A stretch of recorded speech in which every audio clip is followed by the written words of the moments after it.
teman-teman, silakan yang belum menulis ya nama dan asal kotanya silakan ditulis teman-teman. Ya biar kita bisa melihat dari kota-kota mana saja yang sudah hadir karena malam hari ini sangat spesial banget Dokter Talk kita. Ya. Silakan ditulis teman-teman. Selamat datang Ibu Haja Titi. Wow, dari Puncak Cianjur. Om Helmi dari Medan sudah hadir. Silakan teman-teman yuk ditulis. Dan saya berharap teman-teman malam hari ini bahagia karena kita akan membahas sesuatu yang sangat beda malam hari ini. Selamat malam Ibu Evita dari Semarang. Wow, luar biasa nih Boyolali sudah hadir. Bandung, Pak Iwan. Wow, luar biasa. Tasyaroh, Ibu Tasya ya dari Bogor. Ibu Nancy dari Gorontalo. Wow, luar biasa. Ya, ada Pak Rifki, ada Pak Iskam. Oke, Aceh Tengah sudah hadir. Wow. Timor Leste sudah hadir, luar biasa. Pak Agusto Talsinha. Silakan teman-teman, silakan ditulis dan saya ingatkan kembali lagi malam hari ini spesial ya acara Dokter Talk kita. Sekali lagi teman-teman, yuk undangannya diingatkan kembali karena malam hari ini kita live ya langsung dilihat oleh pemilik One More International, ownernya dari One More International juga hadir di Zoom pada malam hari ini teman-teman. Termasuk juga CEO-nya, Mr. Volkan Karpus, kemudian Bapak Emdir, semuanya hadir malam hari ini. Selamat malam Pak Warsono Kota Tegal, Pontianak, Ibu Aira, Ana. Wow, Tengku Anwar Ponorogo. Wah, Kota Riok juga sudah hadir. Pak Rifki, Yogyakarta. Apa kabar Yogyakarta? Berhati nyaman. Oke teman-teman, silakan yuk. Saya kasih waktu 1 menit lagi teman-teman. Hadirkan kembali teman-teman Anda, tim Anda, undangan Anda. Karena malam hari ini kita akan belajar dengan Dr. Meta yang kita tunggu-tunggu ilmunya teman-teman. Oke, Mas Jif dari Pasuruan juga sudah hadir. Luar biasa. Silakan teman-teman, masih ada 60 detik lagi. Ibu Mufida, Pasuruan sudah hadir. Sukoharjo, wow luar biasa. Gajah Mungkur juga sudah hadir teman-teman ya. Silakan yang lainnya mana teman-teman, silakan ditulis. Selamat malam Pak Julius, antara Jogja, Jakarta. Wow luar biasa ya. Selamat malam Pak Julius di Yogyakarta malam hari ini menemani Bapak tercinta. Ya semoga selalu sehat selalu. Oke Ibu Nini Supriyani dari Ketapang. Ketapang mana ya? Ketapang Gilimanuk apa Ketapang mana ini? Oke, Kuspitasari, Bandung, Baret Merah hadir. Luar biasa. Ibu Lina Purwodadi, Batang. Andi Muhammad Nasir. Wow, luar biasa. Batang ini Pekalongan ya teman-teman ya. Wah, luar biasa nih. Ya dari Sabang sampai Merauke semuanya hadir. Indramayu juga sudah hadir. Oh, Pak Julius sudah Ketapang Kalimantan, luar biasa. Tahunnya Ketapangnya Jawa Timur ya, Banyuwangi. Oke teman-teman, sekali lagi perkenalkan nama saya Muhammad Hanafia. Malam hari ini saya dapat tugas dari One More Academy untuk memfasilitasi, untuk menjadi moderator ya sebuah acara yang didesain sedemikian rupa teman-teman, Dokter Talk. Nah tema malam hari ini sangat spesial teman-teman ya. Karena apa? Sekali lagi, segera hadirkan teman-teman. Karena apa? Temanya ini sangat spesial banget malam hari ini. Kenapa demikian? Temanya sangat spesial, kemudian malam hari ini juga ditambah spesialnya. Kenapa? Karena ownernya juga hadir, CEO-nya dari One More juga sudah hadir. Maka sekali lagi teman-teman hadirkan. Ya, kembali lagi hadirkan tim terbaik Anda. Dan malam hari ini teman-teman saya nanti akan ditemani oleh Dr. Meta, ya, dokter yang sangat smart, dokter yang sangat edukatif, dokter yang sangat detail menjelaskan semua tema-tema yang didesain sedemikian rupa oleh One More Academy, teman-teman. Nah, saya ingin tahu nih teman-teman, ya, yang hadir di sini nih, apakah melihat judul? Coba teman-teman bisa lihat, ya, bisa lihat di undangannya. Malam hari ini kita mau temanya apa, teman-teman? Silakan ditulis. Siapa yang masih ingat judulnya? Dan saya ingin tahu respon teman-teman, ya tema malam hari ini yang sangat spesial judulnya apa? Saya hitung mulai sekarang. Silakan ditulis teman-teman. 1, 2, siapa yang masih ingat? 3, 4, silakan. Wah, siapa yang nulis nih? Wah, udah banyak banget yang nulis ya. Oke, ya dari Medan yang pertama kali lihat, rahasia kesuburan wanita. Wah, luar biasa ya, ternyata wanita punya rahasia kesuburan ya, teman-teman. Nah, ini menarik ya malam hari ini, teman-teman. Kenapa kita membahas tentang rahasia kesuburan wanita? Karena teman-teman, ini data yang menarik. Masalah kesuburan wanita, khususnya di Indonesia, itu cukup tinggi, teman-teman. Ya, ini ada data di depan saya ini, teman-teman. Sekitar 10 sampai 15% atau sekitar 4 sampai 6 juta pasangan dari 39,8 juta itu ternyata mengalami masalah kesuburan. Wow, banyak juga nih ya. Nah, malam hari ini ya, secara metodologi kedokteran nanti akan dibahas oleh Dr. Meta, kemudian bagaimana teknologi transdermal dari One More International memberikan solusi kepada masalah kesuburan ini, teman-teman. Saya pingin respon yang luar biasa. Sebelum saya panggil Dr. Meta, silakan ketik angka semangat buat kita. Angka 45, angka 45, angka 45. Sehingga malam hari ini, Dr. Meta, ini spesial teman-teman, yang lagi ada di Bali, ya akan mengeluarkan, akan mengupas tuntas permasalahan kesuburan tentang wanita ini, teman-teman. Silakan 45-nya mana? Wow, luar biasa. Silakan teman-teman, angka 45-nya mana teman-teman, dan saya akan panggil Dokter Meta, spesial ini dari Bali. Silakan Dokter Meta. Halo, selamat malam Pak Hanafi. Luar biasa nih. Semangat banget ya Pak Hanafi, membuat saya menjadi semangat juga. Iya, jadi saya hari ini lagi nggak di Jakarta, tapi lagi di Bali. Di sini ada yang dari Bali. Dekat kita berarti ya. Iya, hari ini kita akan berbicara mengenai kesuburan wanita ya. Ini kita mau langsung mulai aja atau gimana Pak Hanafi? Oh iya, Dok. Data tadi itu yang saya sebutkan ini luar biasa ya, Dok. Indonesia punya masalah besar ya, masalah kesuburannya, Dok. Khususnya terhadap Iya, wanita. ya Ini sebetulnya ini banyak ya. menarik banget, Dok. Iya, Padahal kita sampai lihat 4 sampai 5 Indonesia juta. semakin lama semakin penuh ya, jumlah populasinya udah banyak juga ya. Jadi Oke, oke, sebetulnya oke. dengan masalah seperti itu tidak terlalu kelihatan gitu karena jumlah populasi Indonesia itu banyak gitu ya. Tapi setiap keluarga yang baru saja berkeluarga gitu ya, baru terbentuk, pasti pengen punya anak rata-rata ya, kecuali Yes, betul. memang tidak berniat punya anak gitu ya. Nah, nanti kita bahas Pastinya pengen nih. punya anak, Dok. Pastinya pengen punya anak ya.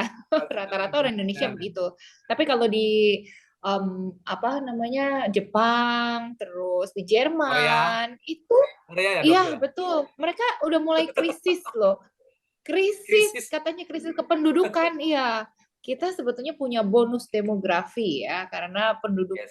Indonesia itu banyak gitu. Tapi di luar negeri, apalagi di Eropa, dia krisis kependudukan karena memang nggak mau punya anak. Nah, yang paling susah adalah kalau kita pengen punya anak tapi nggak punya anak gitu kan. Terus udah gitu keburu ditanyain sama mertua, udah hamil belum? Gitu ya, sama ketemu sama orang ya. Anaknya udah berapa? Aduh, belum jadi-jadi gitu.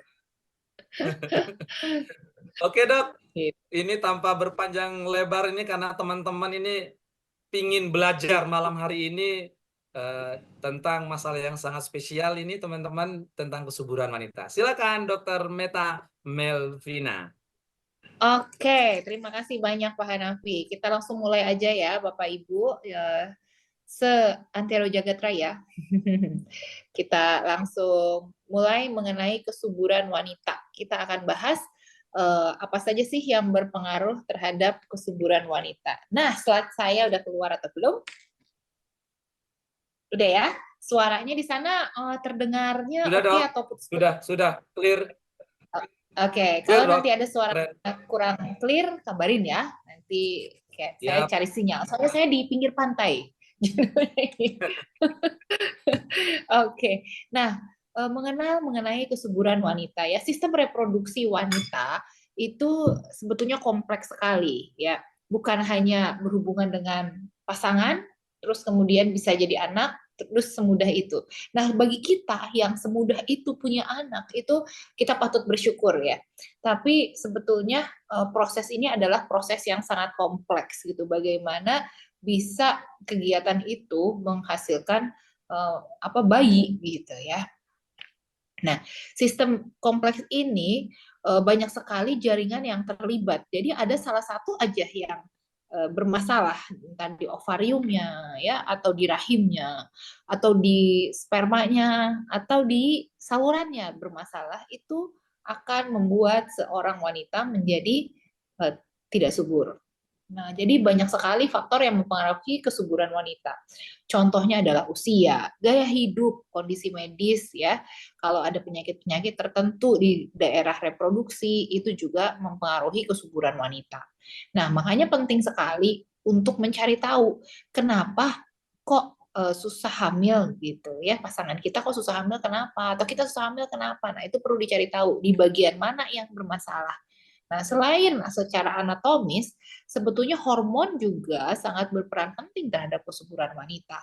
Hormon itu mengatur bagaimana sel telur bisa dikeluarkan tiap bulannya. Terus hormon juga mengatur bagaimana kalau telur sudah dibuahi oleh sperma menjadi menjadi satu sel, menjadi zigot gitu, itu bisa nempel di rahim. Terus kemudian bisa tumbuh di rahim, bisa tidak luruh, bisa tidak jatuh dari rahim. Itu juga peran hormon juga ada selain peran dari dinding rahimnya sendiri gitu. Jadi peran hormon itu penting banget untuk menjaga kesuburan secara optimal. Sama seperti tanaman ya, kita memupuk gitu supaya dia tumbuh subur berkembang ya. Nah, ini adalah penampang dari sistem reproduksi wanita. Kalau Bapak Ibu lihat, ini adalah ada lubang ya, namanya lubang vagina. Lubang vagina itu ujungnya ada serviks atau leher rahim.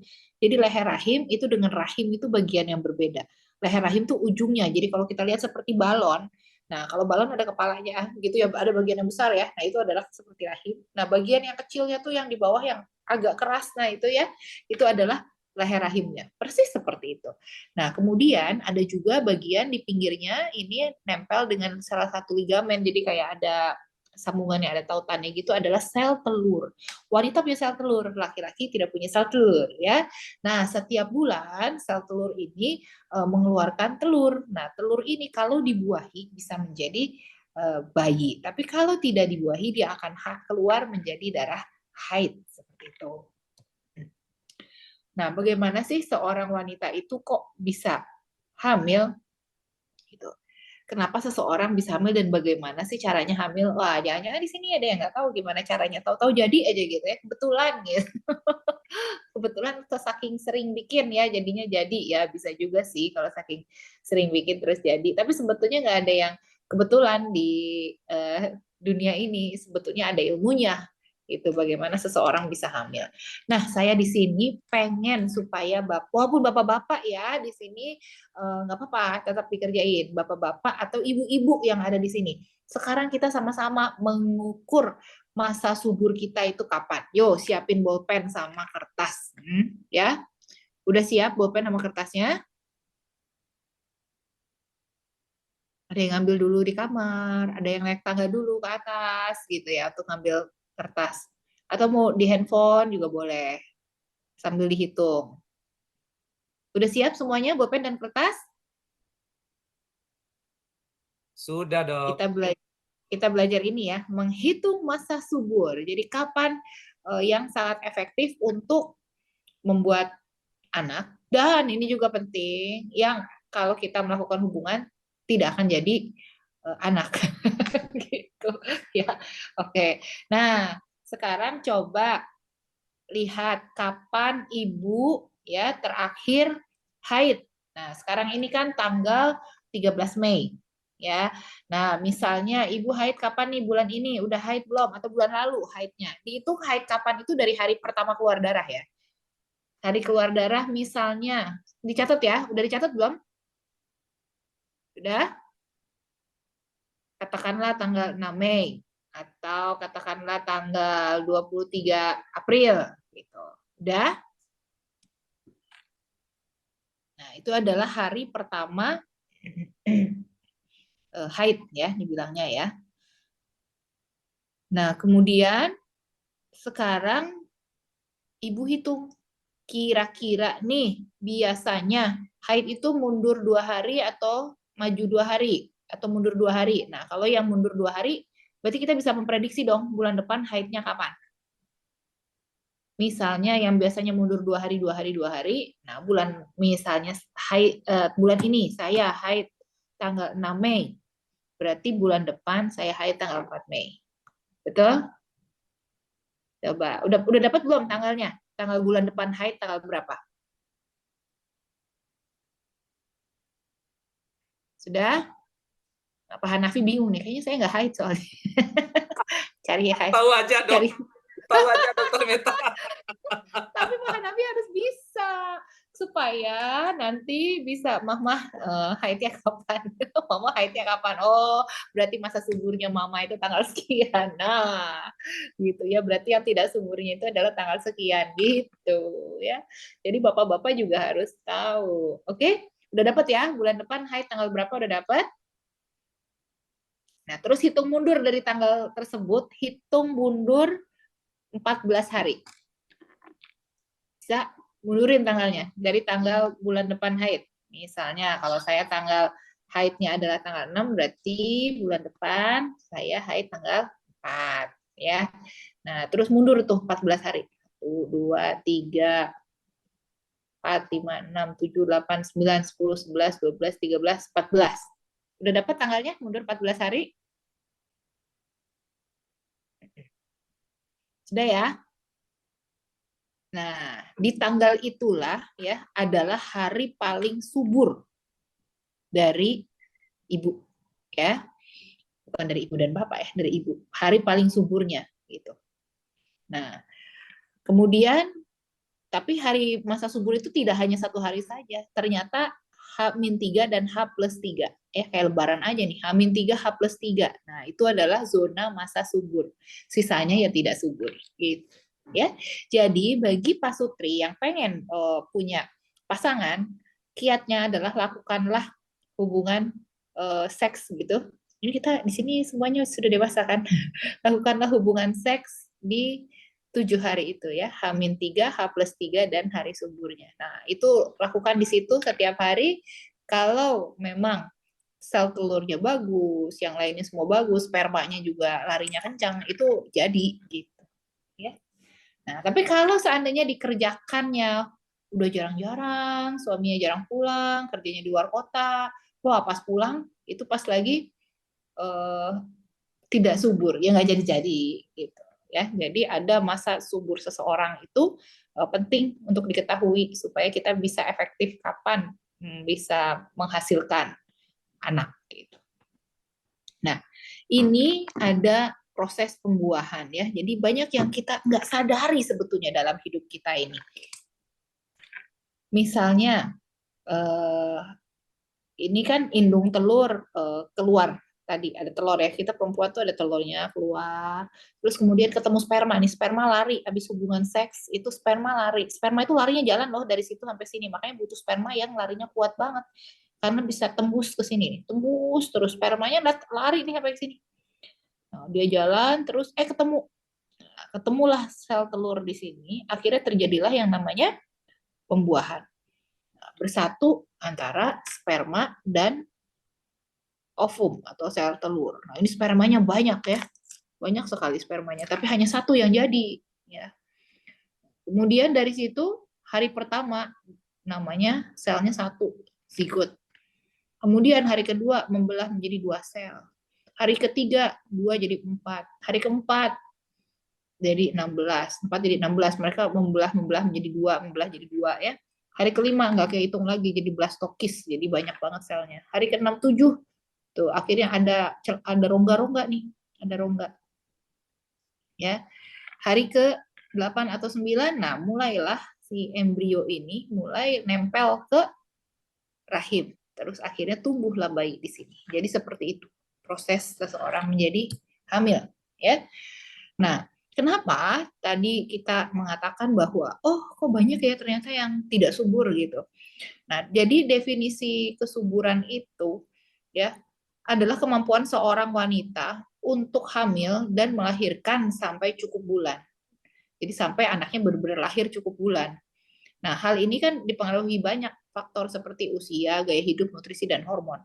Nah, tapi kalau dalam 1 tahun seseorang pasangan suami istri berhubungan tidak memakai KB, terus kemudian tidak menghasilkan anak, ya itu dianggap tidak subur. Makanya angka kesuburan itu kayaknya kok makin kesini semakin turun, apalagi semakin banyak wanita bekerja yang lupa lupa menikah atau lupa pengen punya anak karena mengejar karir gitu ya. Jadi seolah-olah angkanya tuh jadi kayak nggak subur banget gitu ya. Usia itu adalah salah satu faktor utama yang mempengaruhi kesuburan wanita. Jadi makanya memang lebih baik punya anak tuh lagi masih muda. Semakin muda punya anak, itu sel telurnya itu semakin bagus. Ya, semakin bertambahnya usia, itu jumlah dan kualitas sel telur juga menurun. Jadi lebih sulit untuk hamil, ya. Nah, merokok, alkohol, stres itu akan memberikan dampak negatif baik bagi kesuburan pria maupun wanita, ya. Nah, faktor yang mempengaruhi kesuburan wanita itu banyak seperti yang tadi kita udah bicarakan ya. Usia, gaya hidup, nutrisi, dan penyakit yang mendasari. Nah, mengenai gaya hidup, ya, merokok, kenapa sih ini kita mencari kaitan? Kenapa orang merokok susah hamil gitu? Nah, ternyata merokok itu punya dampak buruk pada kesuburan. Itu bukan cuma buat wanita, tapi buat pria juga. Ya, menyebabkan apa? Kalau pada pria penurunan jumlah sperma. Kalau pada wanita membuat siklus menstruasinya jadi tidak teratur dan meningkatkan risiko keguguran. Sementara alkohol yang berlebih itu juga punya dampak buruk bagi kesuburan. Karena apa? Menurunkan jumlah sperma, siklus menstruasi tidak teratur, sama meningkatkan risiko keguguran. Sama ya sama merokok ya. Gitu. Nah, begitu juga penggunaan narkoba. Makanya gaya hidup yang baik, pilihlah nutrisi-nutrisi yang baik. Karena pola makan yang sehat itu sangat penting untuk menjaga supaya hormon kita itu juga seimbang. Jadi mengkonsumsi makanan-makanan yang sehat, yang seimbang gizinya, ya beragam kayak buah-buahan, sayuran, biji-bijian, protein tanpa lemak lebih baik ya, atau lemaknya lemak sehat ya itu akan membantu meningkatkan kesuburan seorang wanita juga. Nah, nutrisi itu sangat penting juga dalam meningkatkan kesuburan. Contohnya apa? Nutrisi yang sudah ada penelitiannya yaitu asam folat, zat besi, asam lemak omega 3, sama nanti kita akan bahas nih. One More ini punya banyak nutrisi-nutrisi yang disampaikan lewat patch transdermalnya. Jadi untuk yang baru pertama kali datang, produk One More itu adalah produk dari Turki. Mereka mempunyai produk yang ditempel gitu, jadi seperti stiker kayak Hansaplast gitu ya, tapi bukan buat penutup luka. Nah, stikernya itu tampak tipis, tapi sebetulnya banyak sekali layernya atau lapisan-lapisannya. Nah, di dalam lapisan itu ada zat aktif. Nah, zat aktifnya itu berupa nutrisi yang baik digunakan untuk tubuh. Nah, setiap produknya itu punya manfaat masing-masing. Tapi rata-rata itu adalah nutrisi yang disampaikan melalui kulit, kemudian dia akan menyerap lewat kulit karena dia bisa nyerap tuh karena dia menggunakan teknologi nano. Jadi molekulnya kecil-kecil. Nano itu sebesar apa sih? Sebesar virus COVID tuh. Nano itu sebesar itu ya. Jadi kita nggak bisa lihat pakai mata.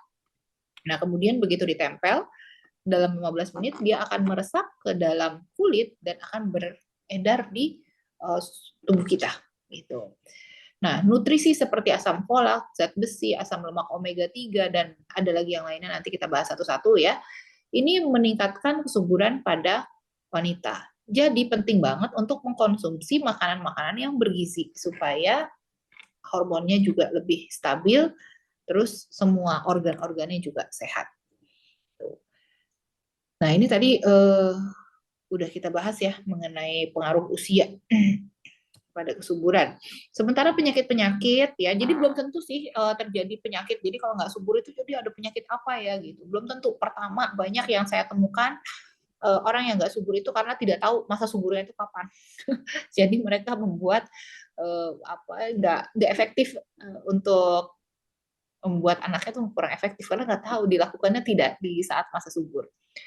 Atau yang kedua, memang kurang gizi gitu. Jadinya nutrisinya kurang, kelelahan bekerja, ya. Kalau laki-laki tuh kualitas sperma juga bisa turun karena kebanyakan naik motor, terus kemudian begadang, capaian bekerja. Nah, itu juga kualitas telur juga sama begitu. Jadinya ya kesuburannya berkurang. Nah, kita akan bahas di sini sekarang mengenai penyakit-penyakit yang dapat mempengaruhi kesuburan wanita. Contohnya adalah penyakit PCOS ya, sindrom ovarium polikistik. Jadi di ovariumnya atau di sel telurnya tadi kan ada tuh ovarium di kiri kanannya rahim ya. Nah, harusnya kan ada beberapa telur. Ternyata selain telur itu ada kista-kista, jadi banyak, jadi bolong-bolong gitu ovariumnya. Nah, akhirnya apa? Siklus mens tidak teratur, telurnya juga tidak efektif dikeluarkan, ya. Terus kemudian rata-rata menyebabkan kemandulan, tapi sebetulnya bisa diterapi, gitu. Terus kemudian yang selanjutnya nanti kita akan bahas adalah endometriosis dan fibroid rahim, ya.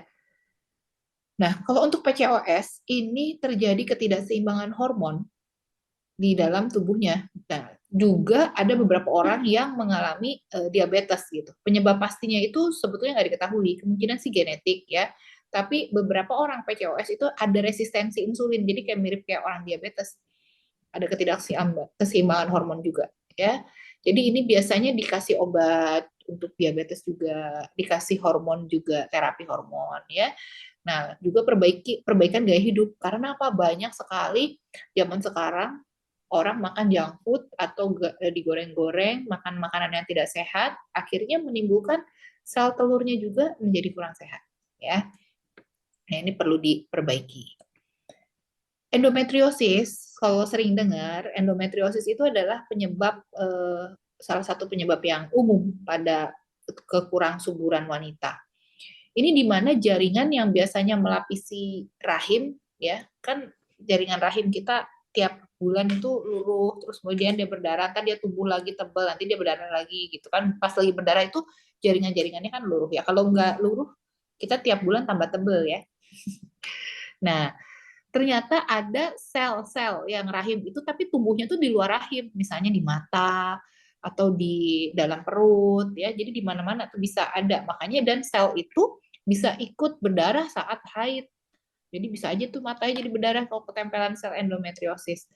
Nah, endometriosis ini belum banyak dipahami dengan baik gitu, tapi kemungkinan disebabkan karena kelainan hormon dan genetik. Contohnya rasanya itu seperti nyeri haid banget, nyeri saat berhubungan seks, ya mandul, terus kemudian ada perdarahan-perdarahan saat haid tapi di tempat lain bukan lewat vagina, ya. Nah, ini banyak terapi yang dipakai untuk pengobatan endometriosis, bisa ada pembedahan, bisa dikasih obat biasa atau dikasih hormon. Nah, sementara kalau seseorang memiliki masa atau timbul fibroid atau fibrosis ya jaringan ikat di rahimnya seperti ini, nonjol-nonjol begini, itu akan mengganggu sel zigot yang tadi habis pembuahan telur dengan sperma mau nempel itu jadi susah kan nempelnya dengan banyaknya benjolan-benjolan seperti ini. Nah, makanya ini perlu dibedah sih benjolan-benjolannya. Biasanya ini ada masalah hormonal, masalah metabolisme juga, dari lemak juga bisa ya, atau masalah genetik. Nah, itu perlu pembedahan. Nah, selain itu ada juga peran hormon dalam kesuburan wanita. Seperti kita ketahui ya, yang paling penting adalah estrogen dan progesteron. Itu adalah hormon pada wanita. Ya, estrogen itu adalah hormon utama yang terlibat dalam kesuburan wanita. Ini mengatur siklus menstruasi dan membantu mempersiapkan rahim untuk kehamilan. Sementara progesteron adalah hormon yang sangat penting dalam kesuburan wanita dalam mempersiapkan rahim supaya rahimnya bisa menjadi lebih tebal. Supaya saat zigot nempel di situ sudah tebal dan menjadi media kayak media kalau tanaman tuh media tanamnya tuh udah subur gitu loh. Jadi tanahnya tuh subur jadi bisa berkembang dengan baik zigotnya. Ya. Nah, ini adalah gambar dari sel dinding rahim. Kalau kita lihat ya, ini hari ini enggak ada harinya ya nggak ditulis ya. Jadi ini tuh kita lihat saat lagi dinding rahim tinggi-tingginya, tebel-tebelnya, kemudian progesteron, estrogennya habis ya, turun ya.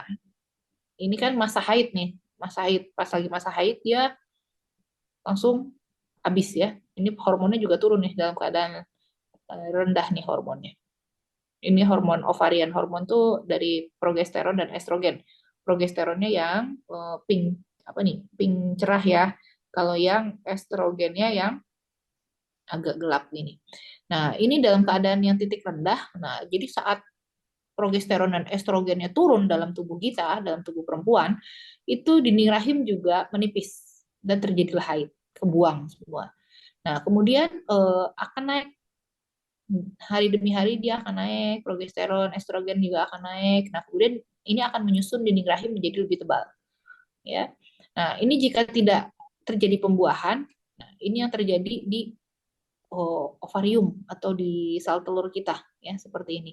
Nah, kalau udah di sini ovulasi ternyata tidak terjadi penempelan, akhirnya dia masuk lagi ke dalam fase haid. Tapi kalau ovulasi atau pengeluaran sel telur ya, terus kemudian terbuahi oleh sperma, akhirnya selama 9 hari kan dia nempel tuh akhirnya ya. Kayak tadi yang tadi gambar di awal kan prosesnya adalah 9 hari ya buat nempel ya.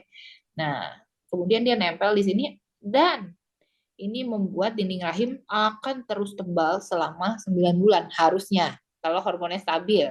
Ya, kadang-kadang itu yang menyebabkan keguguran, hormonnya tidak stabil baru 3 bulan, baru 4 bulan, kemudian dia luruh lah dinding rahimnya, ada perdarahan lah gitu ya. Itu kalau ada ketidakseimbangan hormon. Nah, itu salah satu yang menyebabkan tidak subur juga. Itu. Nah, selain hormon estrogen, progesteron, ada juga ini follicle stimulating hormon ya, mempersiapkan hormon lain. Nah, ternyata gangguan tiroid dan hiperprolaktin itu kebanyakan hormon untuk mengeluarkan air susu. Nah, itu juga bisa membuat gangguan pada siklus menstruasi. Kalau gangguan pada siklus haid, itu artinya terjadi masalah juga untuk ovulasi atau pengeluaran sel telur itu dari ovarium, ya ada masalah juga. Nah, ini amenorrhea ini tidak haid ya. Nah, kemudian kalau orang yang banyak sekali prolaktinnya itu air susu ibunya banyak gitu, itu juga tidak terjadi ovulasi. Makanya jarang ya kalau orang menyusui itu punya anak lagi, benar nggak? Lagi menyusui karena memang dia adalah KB alami yang dimana saat menyusui itu prolaktinnya tinggi, itu menyebabkan ini hormon FSH LH turun, akhirnya tidak terjadi ovulasi. Ya, ovulasi itu pengeluaran sel telur dari ovarium. Nah, kita bisa mengecek kadar kesuburan kita lewat laboratorium ya. Jadi hormon-hormon itu bisa dicek. Selain pengecekan hormon, kita juga bisa melihat ketidaksuburan itu lewat USG. USG kita bisa lihat nih, ini adalah folikel dari ovum atau ovarium ya.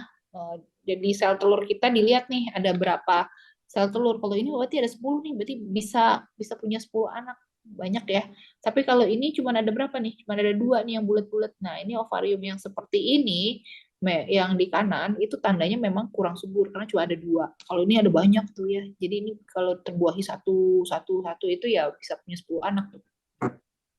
Sementara HSG adalah hysterosalpingografi, ini adalah gambar pencitraan untuk melihat apakah saluran ini tuh jalannya bagus nggak, jalan tolnya nih, jalan tol infrastrukturnya untuk si sperma jalan menemui ovum ini macet apa enggak, mandek apa enggak. Ini seringkali mandek karena seseorang punya keputihan.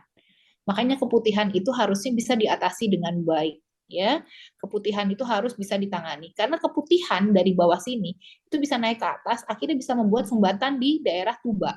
Kalau ada sumbatan di daerah tuba atau pembengkakan di daerah tuba, otomatis sperma itu nggak bisa nyampe, nggak bisa ketemu sama sel telur, akhirnya nggak terjadi juga nih anaknya ya. Contohnya adalah gambar seperti ini ya di kanan. Nah, ini blok, tubanya terblok ya kan. Saat dicek HSG itu ternyata mampet sebelah. Nah, jadi teknik untuk meningkatkan kesuburan wanita itu seperti apa ya? Perubahan gaya hidup tentunya, olahraga teratur, menjaga berat badan, pola makan seimbang ya. Terus kemudian bisa menggunakan beberapa obat penyubur, contohnya clomiphene citrat, gonadotropin, terus letrozol ya. Terus ada juga teknologi yang banyak membantu untuk kesuburan, contohnya kayak inseminasi atau bayi tabung ya. Nah, itu juga bisa menjadi salah satu pilihan. Nah, terapi hormon itu adalah terapi yang saat ini cukup efektif untuk mengatasi ketidaksuburan yang disebabkan oleh gangguan hormon. Kalau memang hormonnya bermasalah, ya. Karena terapi ini bisa membantu mengatur pengeluaran sel telur, begitu meningkatkan juga kualitas sel telur, sehingga peluang untuk terjadinya pembuahan atau kehamilan itu menjadi lebih tinggi. Nah, kalau dari One More, punya apakah One More yang bisa mendukung meningkatkan kesuburan pada wanita? Contohnya adalah yang bisa dipakai adalah 3 produk ini. Nah, dipakainya tiga-tiganya ya, jangan cuma satu. Karena apa? Nanti kita akan belajar. Ternyata di sini tuh punya banyak manfaat dan setiap ini manfaatnya nggak bisa tergantikan dengan yang lainnya. Saya mau pakai satu aja cobain gitu ya. Itu ya cuma dapat itu aja berarti nggak dapat secara holistik. Nah, B12 plus, Omevia dan Ladies Night. Ada apa aja di dalam mereka? Nah, Ladies Night itu di dalamnya ada omega 3, ada arginin, ada zinc, ada jahe, ada ginseng, ada diskorea, udah gitu kemudian bulbifera, ada semanggi merah, ladyperox ya. Fungsinya apa? Ini pertama, bisa menyeimbangkan tingkat estrogen dan semua hormon kewanitaan lainnya. Kemudian mencegah pembentukan kanker rahim. Contohnya yang fibroid itu ya kan karena hormonal juga dia ya. Nah, itu bisa distabilkan. Nah, kemudian membantu meningkatkan kualitas sel telur, menambah kesuburan wanita dan memberikan lebih banyak oksigen ke organ seksual. Nah, setiap organ kita itu diperdarahi oleh pembuluh darah. Nah, kalau seandainya pembuluh darahnya macet ke daerah rahim, itu otomatis rahimnya jadi kurang oksigen, kurang nutrisi. Akhirnya kalau ada pembuahan yang nempel ke rahim, itu jadi nggak subur. Ya, makanya kalau ada masalah pembuluh darah di organ tersebut, itu ya perlu kita rilis juga, masalahnya perlu diselesaikan. Ya, pernah melihat tanaman ini? Pasti pernah. Sering kan kita ngelihat tanaman ini tuh yang gampang gitu loh, yang suka kita cabut terus dia bisa kayak powder gitu ya, terus kita taburi terus dia bisa tumbuh banyak gitu.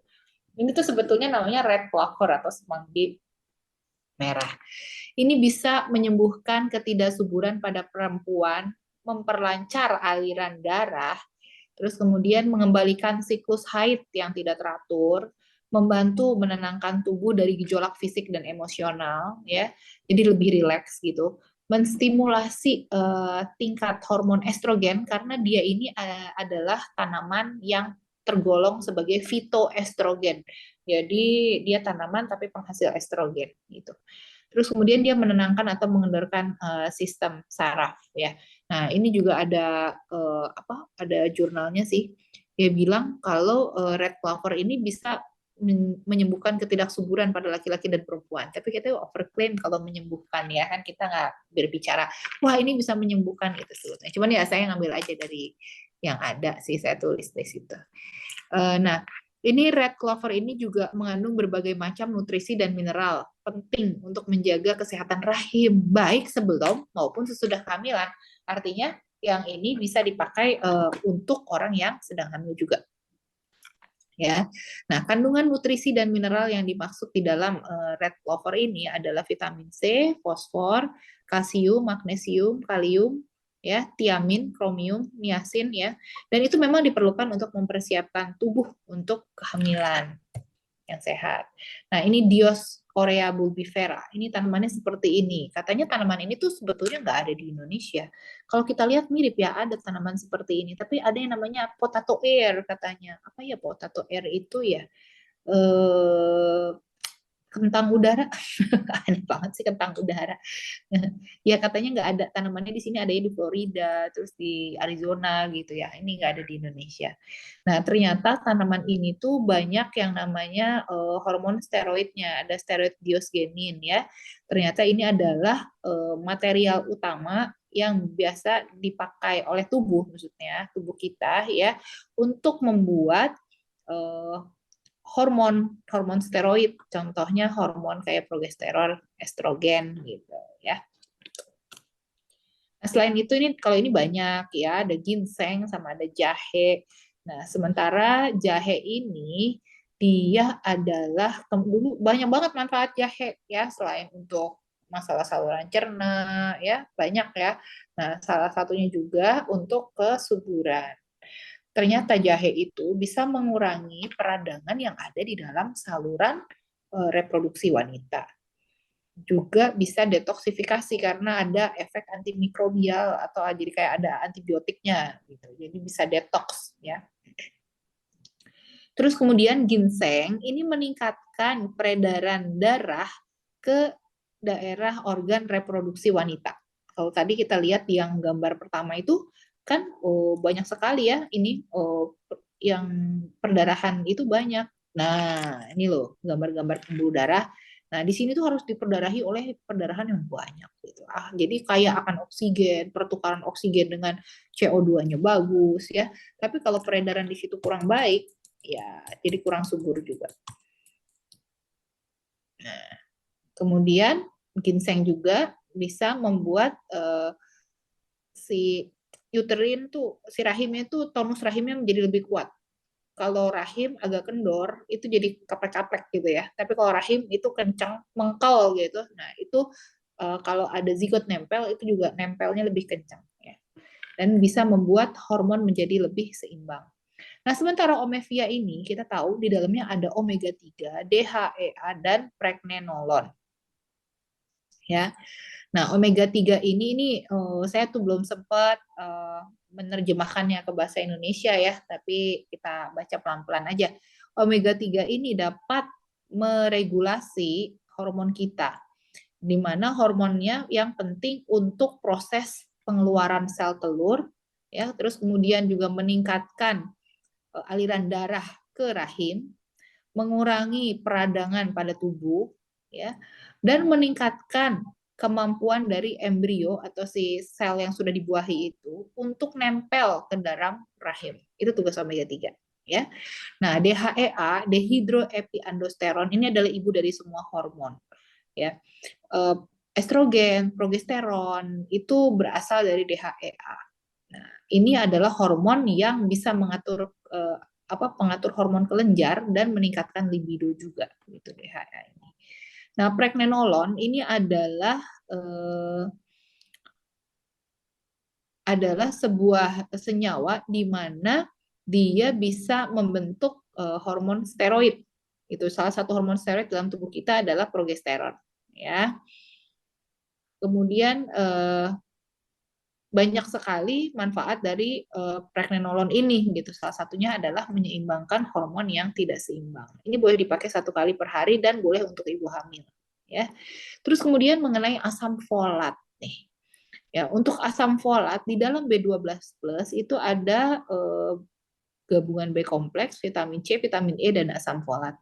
Asam folat ya, bukan asam sulfat ya. Nah, yang mau saya highlight tentang asam folat ini sangat berguna untuk program kehamilan. Jadi asam folat ini bukan hanya dikonsumsi saat hamil, tapi sebelum hamil juga perlu dikonsumsi. Kenapa? Karena dengan asam folat ya ini kan sebelum maupun selama kehamilan membantu membentuk tabung saraf pada anak.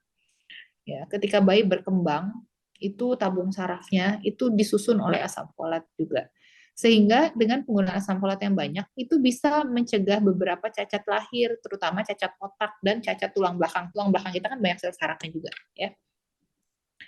Kemudian asam folat juga membantu mempercepat kehamilan dengan meningkatkan kesuburan. Ya. Nah, manfaat asam folat untuk bayi ya. Jadi kalau misalnya udah dalam bentuk bayi nih gitu. Nah, membentuk plasenta. Plasenta tahu ya. Jadi kalau bayi kan dibungkus dalam satu kantong. Nah, kantong itu namanya plasenta. Tempat nempelnya itu amnion, terus kemudian tempat nempelnya si bayi dengan ibunya itu kan dia ada tali pusar, terus ada plasenta. Nah, plasenta ini akan bertukar makanan dengan ibunya, bertukar oksigen gitu ya. Nah, jadi kalau plasentanya bagus di situ, itu bayinya akan tumbuh dengan baik. Nah, terus kemudian dengan asam folat itu menurunkan resiko preeklamsi. Preeklamsi itu kejang pada ibu hamil karena misalnya tingginya tensi gitu ya. Nah, itu bisa bikin keguguran juga tuh. Kalau kejang-kejang kan, kalau ibunya kejang, itu nanti apa namanya, blood flow-nya atau pembuluh darahnya itu agak menyempit juga. Jadi bayinya bisa jadi kurang oksigen pada saat kejang itu. Makanya perlu sekali diatur tekanan darah ibunya ya. Jadi dicegah juga jangan sampai terjadi preeklamsi. Nah, terus kemudian asam folat juga membantu memproduksi sel darah merah di dalam tubuh si bayi dan ibunya juga, kan ibunya mengkonsumsi ya, atau ditempel asam folatnya kan nyerap tuh. Nah, itu juga akan berpengaruh untuk ibunya dan bayinya. Menurunkan resiko penyakit jantung bawaan pada janin ya. Nah, bagi orang yang mengalami ketidaksuburan itu agak stressful sih, karena sering banget di tiap kali pertemuan keluarga atau pertemuan teman-teman itu ditanya anakmu udah berapa. Nah, itu bikin rasanya gimana gitu bagi yang tidak subur ya. Jadi perlu kita pahami gitu, infertilitas ini jangan sampai dijadikan apa, masalah emosi juga ya. Jadi memang butuh dikonselingkan, terus dilihat juga pasangannya seperti apa. Jangan-jangan yang ketidaksuburan itu bukan dari wanitanya, tapi bisa juga dari prianya ya. Gitu. Jadi kan untuk membuat anak itu perlu andil dua belah pihak. Jadi yang dicek bukan cuma wanita aja. Kita perlu memberikan dukungan konseling juga ya untuk pihak memang yang sulit punya anak ini. Biasanya mereka tertutup karena malu gitu. Ya, tapi kalau kita berniat membantu sih biasanya terbuka gitu ya. Oke, sepertinya demikian nih. Jadi produk yang kita bisa pakai adalah untuk One More ya, punya Ladies Night, Omevia dan B12 Plus. Demikian. Saya kembalikan kepada moderator. Oke, terima kasih Dokter Meta. Wow, luar biasa ya teman-teman ya. Kita applause yang luar biasa dengan angka 88 bagi teman-teman yang malam hari ini ya hadir dan malam hari ini kita belajar. Dan jangan lupa teman-teman ya, silakan kalau ada pertanyaan langsung di chat ya. Ya, langsung di chat dan langsung nanti kita tanyakan sama Dokter Meta. Dan sekali lagi ini kesempatan yang luar biasa malam hari ini, kita bisa langsung sharing, kita bisa langsung bertanya, kita bisa langsung memahami tentang kesuburan wanita. Oke, silakan teman-teman. Dan saya baru melihat nih, Dok, baru ada 2 pertanyaan dan hebatnya yang nanya nih pada laki-laki semua nih, Dok. Ya, ini keren nih. Yang Wow. nanya laki-laki.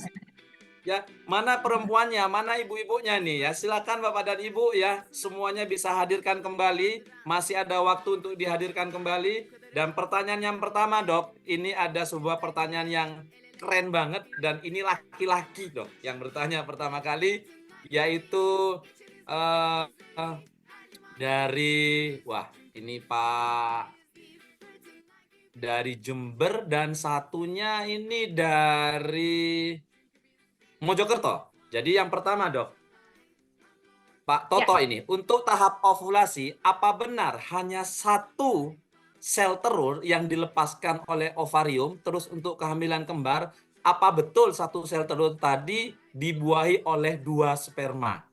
Ini yang pertama, Dok. Oke. Kemudian yang Ya. kedua, langsung aja, Dok ya. Satu-satu aja apa Oh, langsung? boleh. Mau satu boleh. Kita jawab dulu aja, gampang kok ini jawabannya. Jadi Oke, untuk silakan. kembar itu ada yang kembar karena dari satu sel telur, ada yang dari dua sel telur. Jadi memang kalau ada orang yang normally orang itu satu bulan itu cuma satu sel telur yang lepas gitu. Tapi ada orang yang memang over subur gitu atau menggunakan penyubur gitu ya. Jadi matangnya telur itu satu bulan itu bisa dua, bisa banyak gitu ya.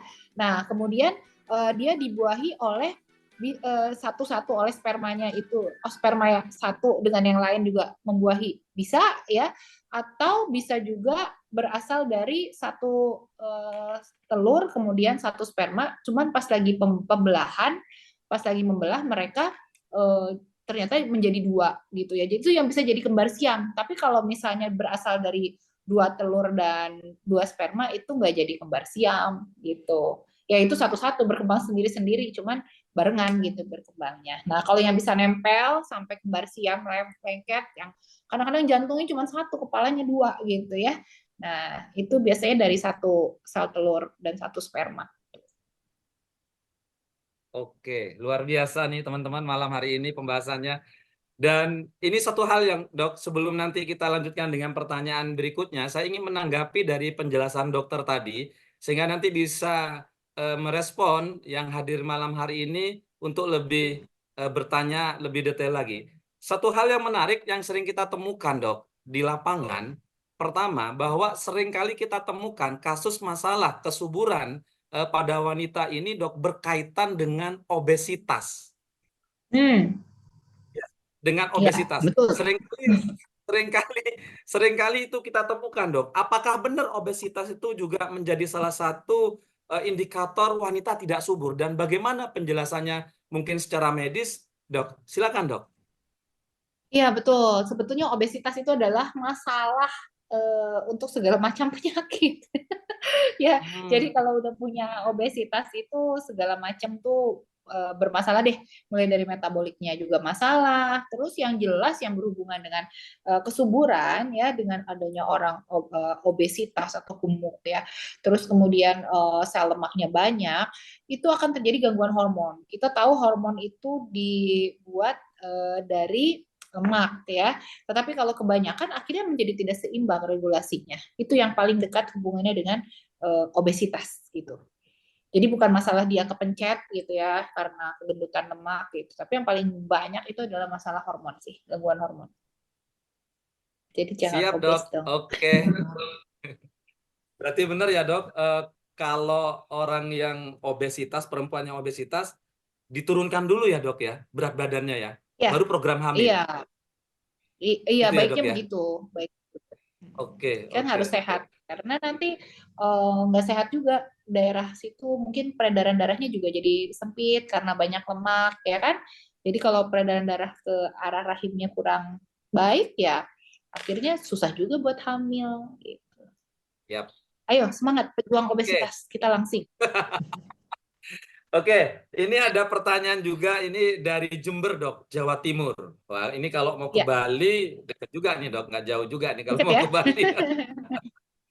Ada pertanyaan dari Pak Ridho, berdasarkan pengalaman dari penjelasan dokter tadi berkaitan dengan produk-produk teknologi tinggi dari One More International, Dok, itu perlu berapa lama pemakaiannya untuk menghasilkan mungkin kehamilan ya, Dok ya, berdasarkan pengalaman, Dok.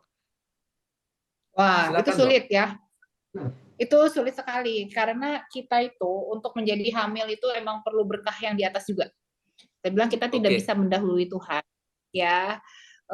Semua dokter juga nggak ada yang bisa tuh mendahului Tuhan, walaupun sekalipun kita punya teknologi yang namanya bayi tabung yang sangat terukur ya. hmm, Kita taruh tuh di siap, cawan, kita keluarin sel telurnya, kita tempelin spermanya, jadilah di situ. Terus kemudian dia berkembang, kita masukin, itu juga belum tentu yakin semuanya bakal jadi. Itu berkah yang di atas, itu hanya bantuan aja gitu. Tapi kita kan memang harus mengusahakan yang terbaik gitu dengan memberikan nutrisi yang terbaik. Kalau semuanya udah kita usahakan gitu ya tinggal nunggu ridho yang di atas. Gitu. Kapan siap. ridhonya? Ya kadang-kadang nunggu hati tenang. Misalnya lagi kemerungsung, lagi nggak tenang, ya lagi banyak pikiran, itu juga ngaruh itu. Banyak itu yang sebetulnya nggak ada Siap. apa-apa, tapi sehat-sehat aja ternyata hanya karena hatinya lagi kemerungsung, nggak jadi-jadi. Siap. Tapi data yang sering kita temukan, Dok, dari teman-teman biasanya itu 1 sampai 3 bulan itu sudah banyak buktinya dan testimoninya juga banyak, Dok. Live juga di teman-teman sempat merekamnya juga. 1 sampai 3 bulan, Dok. Itu di lapangan bisa kita temukan seperti itu. Alhamdulillah ya. Alhamdulillah. Coba saja. Siap. Yang penting Oke. selalu konsisten ya. Siap. Siap, Dok. Kemudian ini ada pertanyaan lagi, Dok. Masalah penebalan dinding rahim. Untuk produk transdermal pads itu produk apa saja yang bisa direkomendasikan untuk penebalan dinding rahim, Dok? Oke, berarti supaya dinding rahimnya tidak menebal dong ya. Karena Ya. kalau masalah penebalan dinding rahim itu akhirnya jadi berujung pada dysfunction uterine bleeding. Biasanya pasiennya itu sering berdarah, bener apa enggak? Jadi suka ada Oh. perdarahan padahal tidak lagi masa haid gitu. Ini disebabkan karena hormonal imbalance juga. Jadi ada ketidakseimbangan hormon, yang hormon progesteron dan estrogen itu. Nah, kalau itu biasanya kalau udah kalau udah mau menopause. Nah, kalau udah mau menopause terjadi ketidakseimbangan hormon ya. Terus kemudian suka berdarah padahal nggak lagi haid, dan kalau kita USG itu apa si rahimnya itu tebal terus, makanya penebalan dinding rahim, dan itu harus diapain, harus sering dikuret. Nanti kadang-kadang hormonnya nggak berantakan lagi, harus kuret lagi. Itu menyakitkan sih, kuret itu bikin mules dan menyakitkan ya, kayak kelapa dikerok gitu kan, tapi di dalam perut kita itu menyakitkan sih gitu ya. Tapi ya itu kalau pakai produk One More ini bukan supaya dinding rahim menjadi tebal, tapi menyeimbangkan, kalau saya baca ya untuk jurnal-jurnalnya itu menyeimbangkan hormon yang tidak seimbang. Jadi bukan untuk menebalkan kayak progesteron gitu. Progesteron digunakan untuk menebalkan dinding rahim gitu ya, satu doang fungsinya kan. Tapi produk One More itu yang tadi ya, tiga itu ya, mulai dari Ladies Night, Omevia sama B12 plus dan lainnya, itu bisa menyeimbangkan hormon. Jadinya yang tidak seimbang jadi lebih seimbang, yang kurang jadi naik, yang udah tinggi jadi turun gitu. Tapi nanti harus sambil dicek hormonnya gimana gitu ya, ke dokter juga sambil dicek. Nah terus kemudian produk One More ini kalau memang harus didampingi oleh terapi hormon, ya tetap terapi hormonnya dipakai gitu. Ya. Oke, setelah saya respon tadi cowok, nah ini sudah pada ibu-ibu semua nih dok yang nanya ini. Ini ada Ibu Haja Nunung Hamidah. Ini dok. Iya. Dokter Meta mau bertanya nih, kalau usianya sudah 50 tahun ke atas, sudah menopause, sebaiknya, wah ini menopause, sebaiknya produk dari teknologi One More ini apa yang harus direkomendasikan dok? Oh, berarti ini bukan Oke. masalah kesuburan, bukan dari menopause terus ibu mau hamil lagi kan?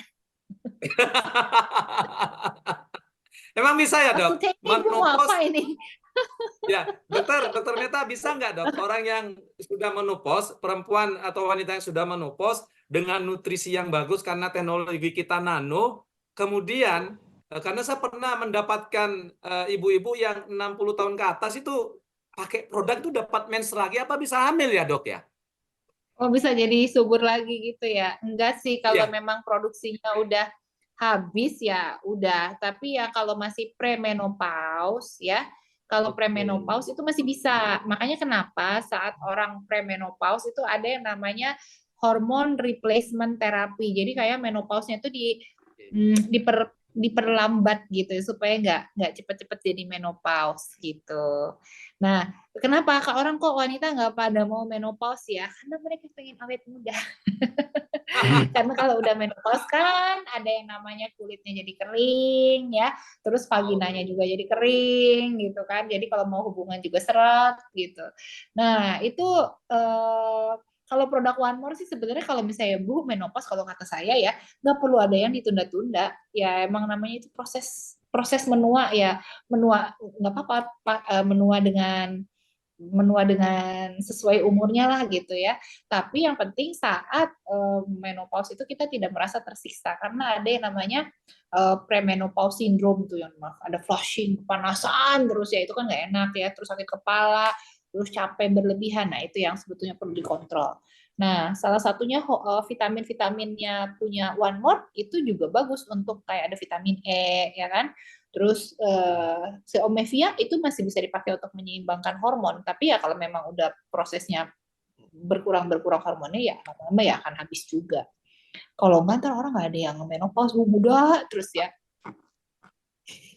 Tapi ngomong-ngomong yang menarik dok, waktu awal-awal saya join One More, yang namanya Omevia itu dok, saya baru sekitar 5-6 bulan tuh baru dapat Omevia.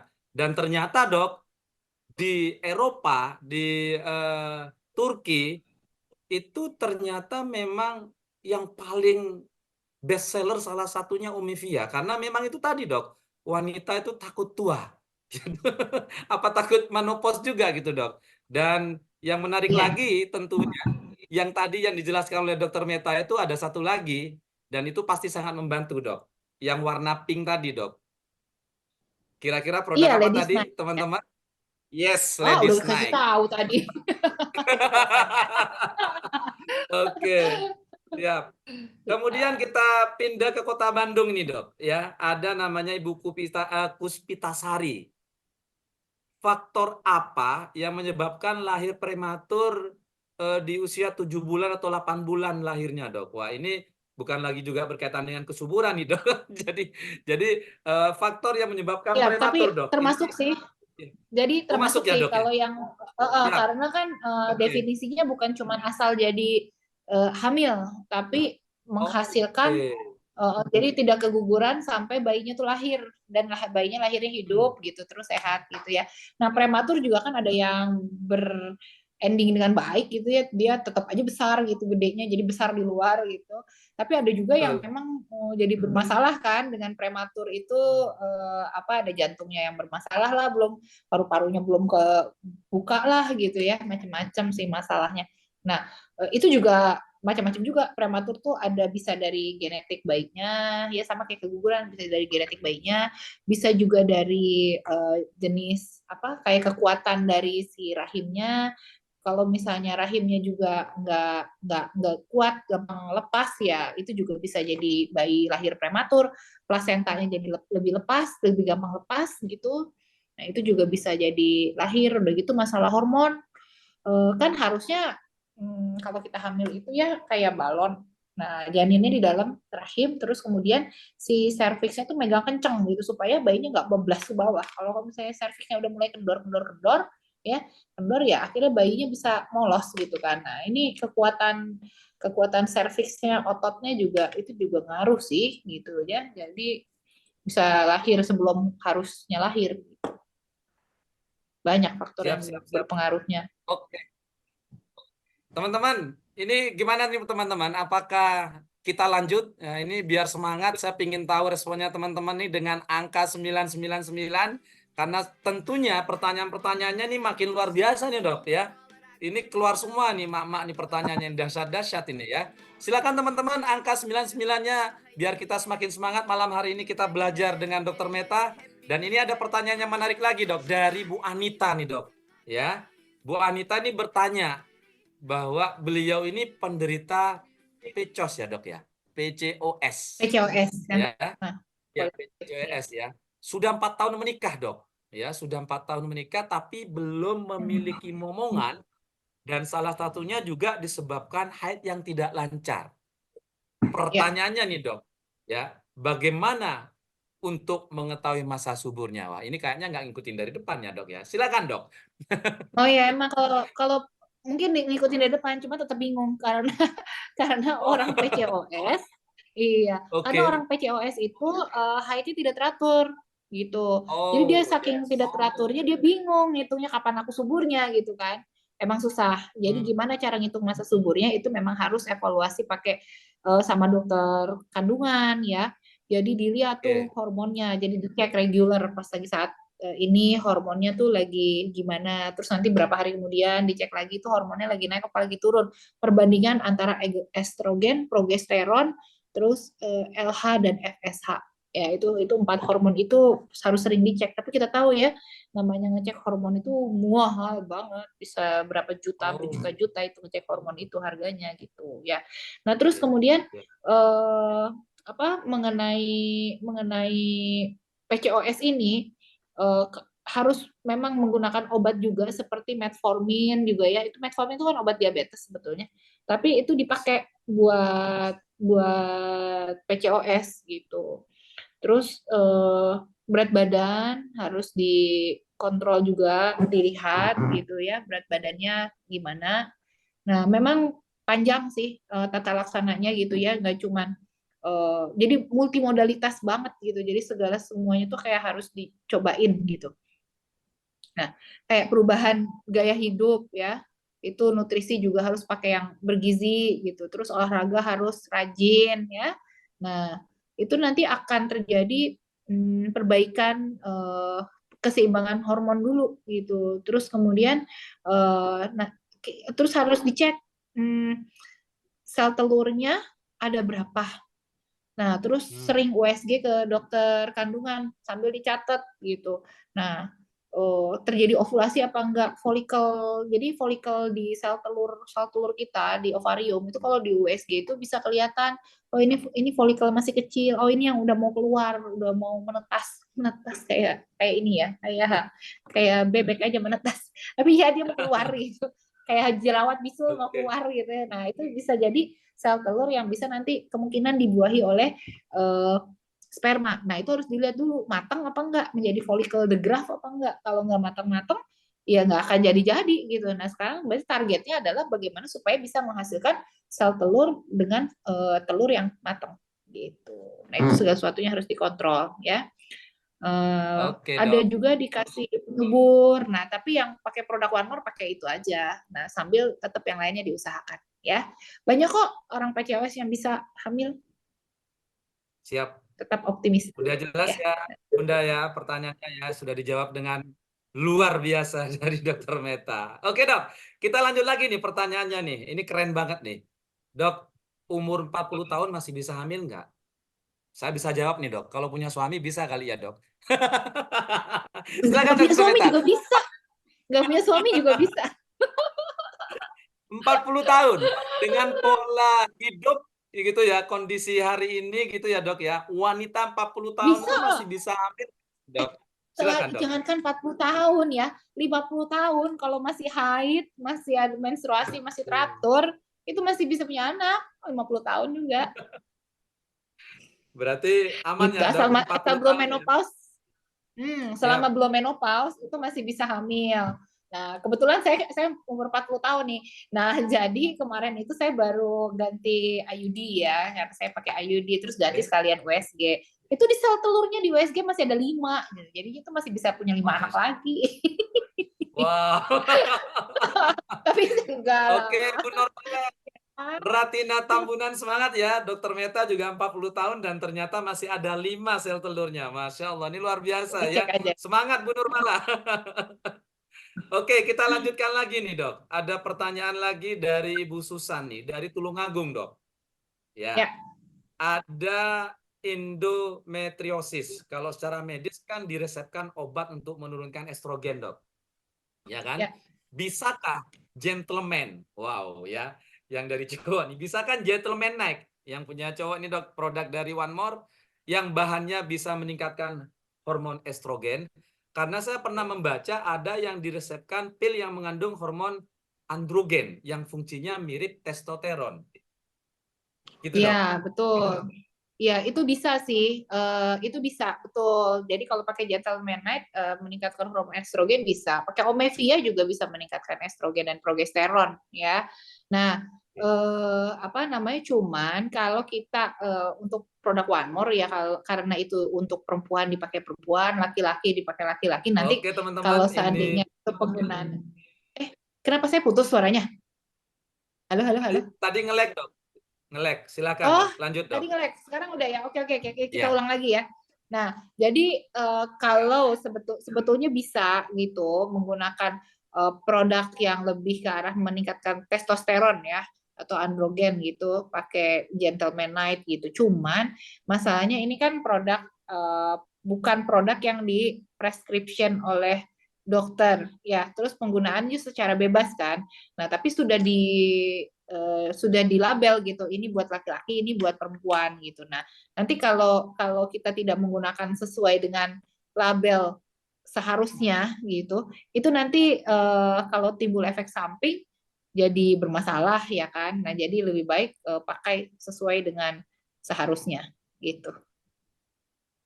Oke, Jadi kalau teman-teman, misalnya ini luar pakai biasa. hormonan itu ranahnya dokter lah, ranahnya dokter yang belajar mengenai hormon untuk memainkan hormon di dalam tubuh ya, dan harus terhitung dan terukur.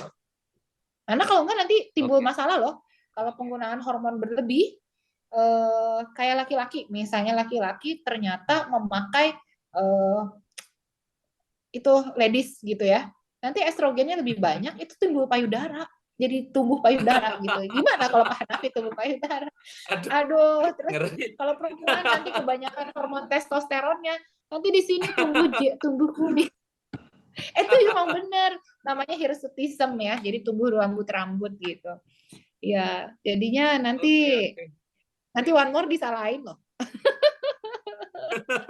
Jadi memang benar ya dok, jangan sampai salah penempelan dari produk One More ya. Artinya ladies neck memang khusus untuk perempuan, gentleman neck Iya, itu memang khusus untuk laki-laki ya. Bisa kejadian iya. nanti dok.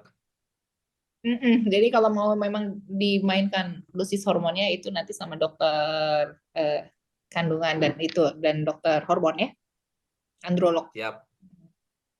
Oke, selanjutnya nih dok. Wah, masih banyak nih pertanyaannya nih. Makin malam kok makin Seru banyak ya. ceritanya ini.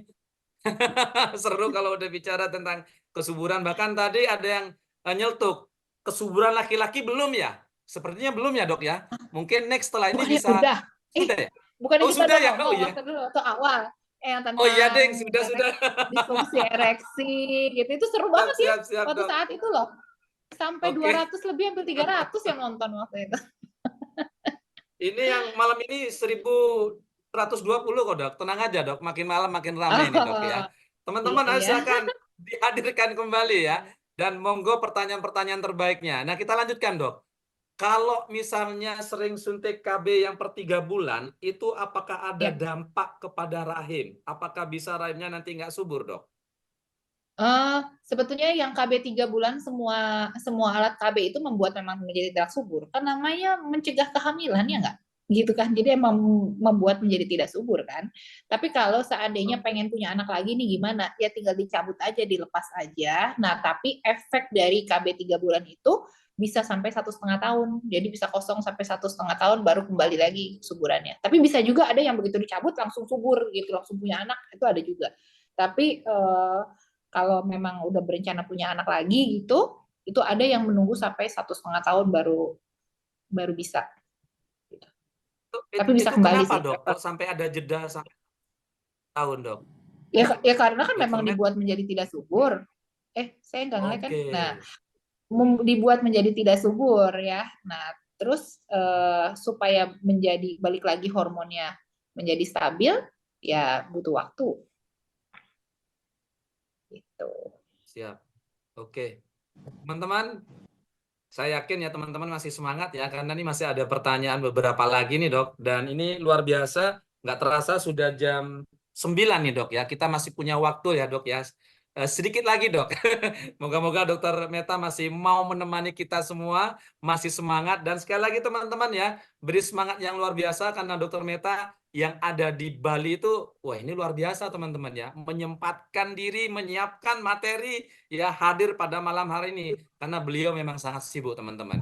Sekali lagi teman-teman, angka yang terbaik buat beliau 58, 58, 58 sehingga semuanya mapan. Ya, yang pingin punya anak ya semakin mapan, ya yang pingin perencanaan untuk kehamilan juga makin mapan teman-teman.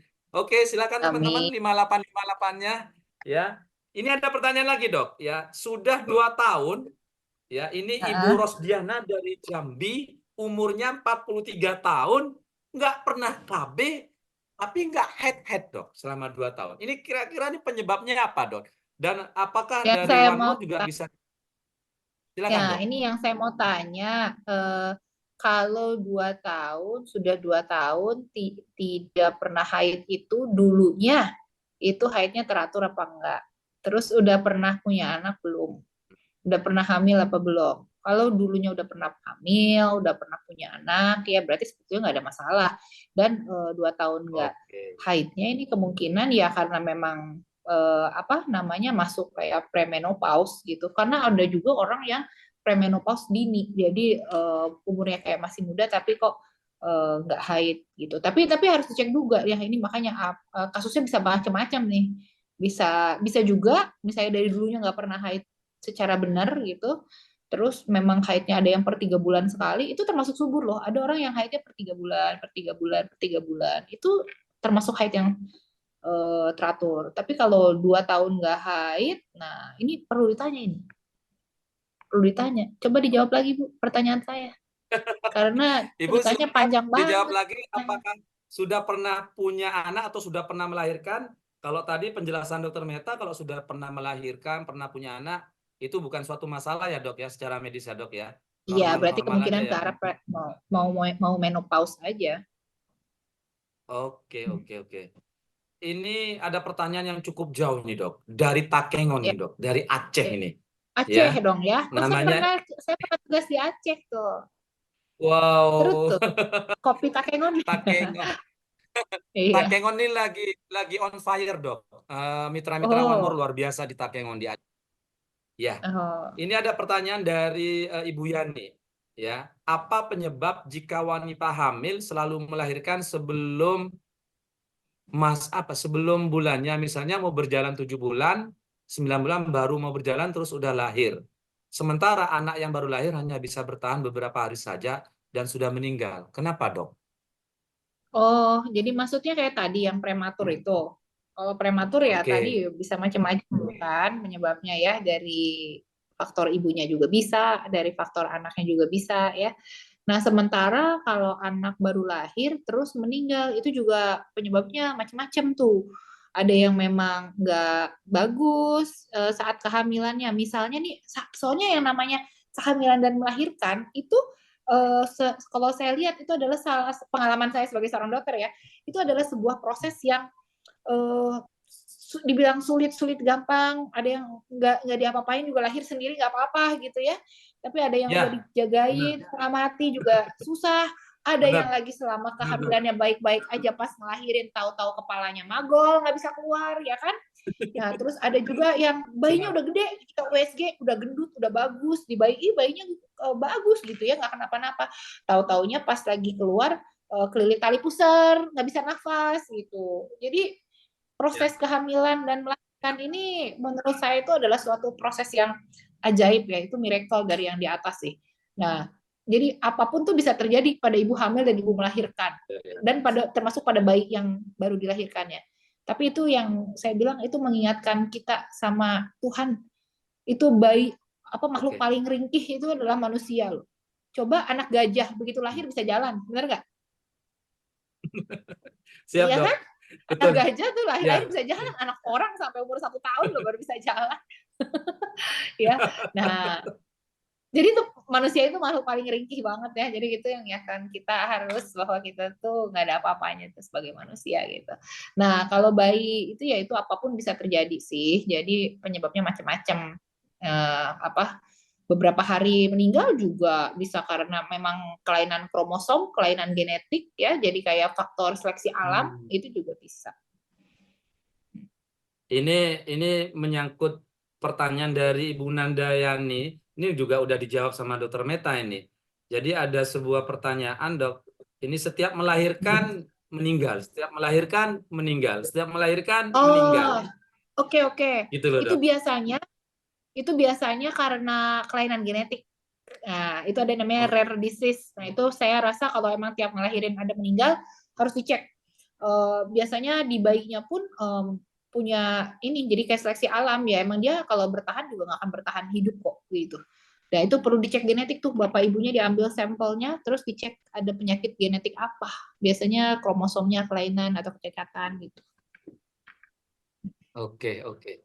Siap. Wow, luar biasa. Ini kayaknya sudah habis pertanyaannya, Dok. Ya. Dan ini teman-teman, malam hari ini kita benar-benar mendapatkan ilmu yang luar biasa, pembahasan secara detail bahwa ternyata memang pertama yang namanya manusia ini sangat unik, apalagi proses kehamilannya ya, Dok ya. Unik betul ya, Dok ya. Dan ini teman-teman, penjelasan dari Dokter Meta tadi memberikan sebuah wawasan bagi kita bahwa betapa pentingnya permasalahan khususnya kesuburan pada wanita, tentunya nanti yang berkaitan dengan kehamilan, melahirkan anak-anak yang berkualitas, yang sehat, yang bagus-bagus ya dok ya, intinya seperti itu memang membutuhkan nutrisi, membutuhkan vitamin, membutuhkan mineral sebagai pendukung. Dan One More International memberikan sebuah solusi yang sangat simpel. Tadi Dokter Meta sudah menjelaskan tidak perlu diminum, hanya ditempelkan saja dengan teknologi nano, bahkan ini ISO kita ini sudah ISO 13485. Artinya produk One More ini adalah kategorinya medical device, Dok. Ini luar biasa. Dan teman-teman malam hari ini kita sudah banyak belajar. Sekali lagi terima kasih atas kehadirannya dan nanti teman-teman akan diberikan kesimpulan oleh Dokter Meta. Jangan pernah tinggalkan dulu sebelum mendapatkan kesimpulan yang luar biasa dari Dokter Meta. Silakan, Dok. Oke, ini seru banget ya kalau berbicara mengenai kesuburan wanita karena sebetulnya banyak sekali yang menambahkan momongan ya. Tetapi yang perlu diingat itu adalah salah satu rahasia ilahi kapan kita dilahirkan, kapan kita dapat anak, kapan waktu yang tepat untuk kita punya anak. Yang penting kita sebagai manusia jangan sampai lupa bersyukur dan malas berusaha gitu. Tapi pasrahkan. Jadi yang penting usaha sudah maksimal, hasilnya pasrahkan sama yang di atas gitu ya. Nah, untuk sampai ke punya anak itu membutuhkan dua orang, satu pria, satu wanita, ya. Nah, jadi perlu dicek juga apakah ketidaksuburan itu hanya dari wanitanya aja, ataukah sebetulnya dari prianya juga. Karena kelainan sperma itu juga bisa menjadi dan seringkali menjadi masalah pada uh, timbulnya sulit hamil, ya. Nah, jadi dua-duanya harus dicek. Terus kemudian produk One More yang bisa direferensikan untuk masalah ketidaksuburan ini, ya, yang bisa membantu sebagai nutrisi tambahan itu adalah Omevia, terus kemudian vitamin B12 plus karena dalamnya ada asam folat ya, dan Ladies Night. Oke, jadi sudah tahu ilmunya, sudah tahu kapan harus menghitung masa suburnya, semuanya dikembalikan kepada rumah tangga Anda. Demikian dari saya malam ini. Saya kembalikan ke Pak Hanafi. Oke, terima kasih Dokter Meta. Dan setelah penjelasan semua malam hari ini, silahkan berkembang biak, Bu. Ya, teman-teman semua. Dan untuk mendukung proses perkembangbiakannya, ya kesehatan ya, yang terbaik dari para wanitanya, jangan lupa selalu tempelkan produk yang direkomendasikan oleh Dokter Meta. B12 plus, Omevia, dan satu lagi tadi apa teman-teman? Ayo teman-teman apa? Ya, Ladies Night. Ini produk-produk yang recommended yang luar biasa. Oke Dokter Meta, terima kasih atas kehadirannya. Dan saya sangat senang sekali malam hari ini, sangat bahagia sekali mendampingi Dokter Meta sampai tuntas acara malam hari ini. Dan sekali lagi teman-teman, kita applause yang luar biasa. Musiknya silakan dikeluarkan Mas Dimas. Kita applause yang luar biasa buat Dokter Meta dengan angka terbaik 8888. Terima kasih Dokter Meta. Selamat malam, saya Muhammad Alafia dari Pengadilan Mundurkan Diri. Terima kasih. Selamat bertugas Dokter Meta. Yine doğuyor ufukta bir güneş, uzanıyor kalbimizden dünyaya. Bedelini gidelim, yine tarih yazalım. Bağlı seninle, aynı gelsen de. Bir umutla başlayan bu hayal. Yang masih bertahan, ada 1.000 orang yang masih bertahan, Bu Fora. Wah, luar biasa ya. Kemudian Pak Yulius, Pak Taufik, dan terima kasih buat tim yang luar biasa yang selalu bersinergi untuk menyiapkan acara demi acara dari Top ya. Terima kasih teman-teman semuanya yang bisa hadir pada malam ini. Terima kasih Bu Sri Amartatik ya. Kemudian terima kasih buat Pak Ahmadi. Terima kasih Bu Aira. Terima kasih Bu Ana, Bu Anita, Pak Arif, ya Rubianto. Wow, luar biasa ini ya. Pak Arif Rubianto. Dan terima kasih buat teman-teman yang lainnya yang tidak bisa saya sebutkan satu persatu. Ada Bu Bia Windarti dari Kota Bangkalan, ada Bu Leni juga dari Kota Bangkalan, ada Ibu Eni Hartati dari Lubuk Linggau ya. Dan semua teman-teman yang hadir malam hari ini, selamat malam, selalu sehat dan langsung temui pasangannya masing-masing. Kita lanjutkan acara ini. Terima kasih teman-teman. Assalamualaikum warahmatullahi wabarakatuh. Selamat malam. Yine doğuyor ufukta bir güneş, uzanıyor kalbimizden dünyaya. Bedelini gidelim, yine tarih yazalım. One more seninle, haydi gel Ridwan sen selalu de. tersenyum nih.